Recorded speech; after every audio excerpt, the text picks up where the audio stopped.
గ్రామ రైతు కథ.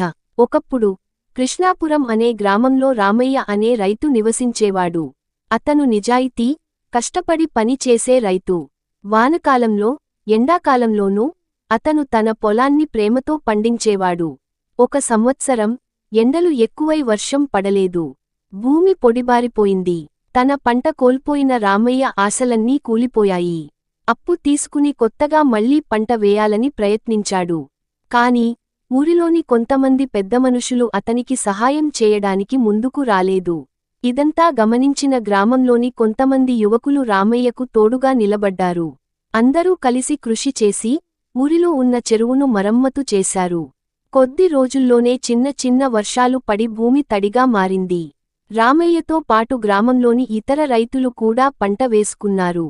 ఆ ఏడాది కష్టపడ్డ రైతులకు మంచి లాభం వచ్చింది. గ్రామం సుసంపన్నమైంది. రామయ్య తన కృషికి, గ్రామస్తుల సహాయానికి కృతజ్ఞతలు చెప్పాడు. అప్పటినుంచి గ్రామంలో ఎవరికైనా కష్టం వచ్చినా అందరూ కలిసి సహాయం చేయడం ఆనవాయితీగా మారింది. ఈ కథ మనకు చెబుతుంది, ఒకరికి కష్టం వచ్చినప్పుడు అందరూ కలిసి పనిచేస్తే ఏ సమస్యనైనా అధిగమించవచ్చు.